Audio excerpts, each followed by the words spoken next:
મિત્રો, ટાટ એચએસની પરીક્ષા નજીક આવી રહી છે. મેન્સની 19/7/2026ના રોજ.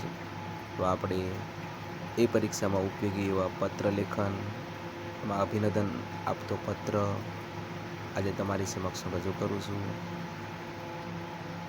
જેનું મોડલ એટલે કે નમૂનો એકદમ સીધો સાધો રાખું છું, કારણ કે આપણે જે ટાટની પરીક્ષા આપી છે ને એમાં આપણે પાસ થયા છીએ, તો આપણને અભિનંદન આપે છે એ વિશેનો જ તે પત્ર હું બનાવીને તમારી સમક્ષ મૂકું છું. તો જરૂર વાંચજો, વિડીયો અંત સુધી જોજો, જેથી પૂરેપૂરી માહિતી પત્ર કેમ લખો એ વિશે ખબર પડે.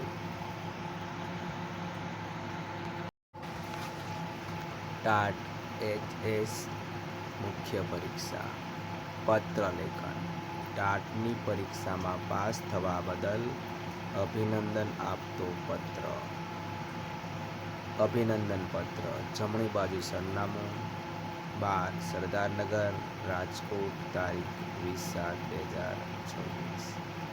તો અહીંયા આપણે એ પણ જોઈ શકીએ છીએ કે સરનામું આપણે જ્યારે લખીએ ત્યારે છેલ્લે જિલ્લો આવે એની પહેલાં બધે જ અલ્પ વિરામ હોય છે.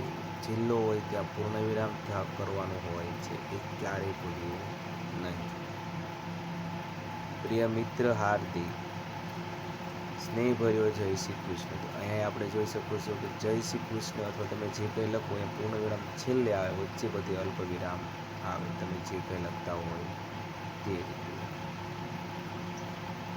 ગઈકાલે તારો ફોન મળ્યો, એટલે કે ફોન આવ્યો અને જાણીને ખૂબ આનંદ થયો કે તું ટાટ એચએસ પરીક્ષામાં સફળ થયો છે.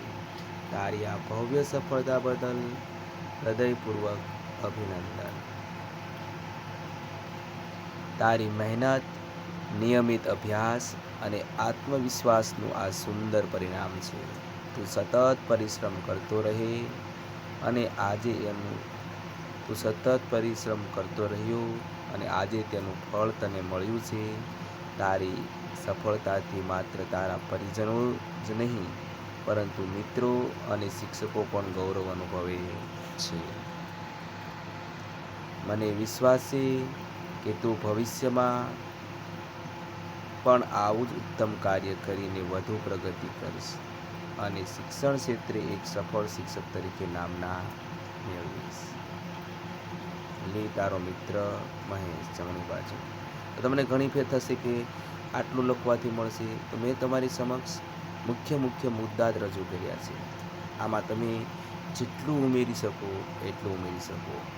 આ મૂળ ટોપિક એ છે કે આ પ્રકારનો નમૂનો છે, કે આ પ્રકારનું નમૂનાને ધ્યાનમાં લઈ અને આપણે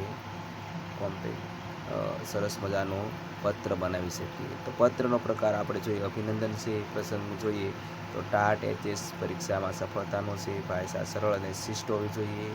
મુખ્ય ભાવ આનંદ અને શુભેચ્છા વ્યક્ત કરવાનો છે. લેખન કામ છે, સરનામું, તારીખ, સંબોધન, વિષય વસ્તુ, શુભેચ્છા અને અંત, આ બધું વ્યવસ્થિત હોવું જોઈએ.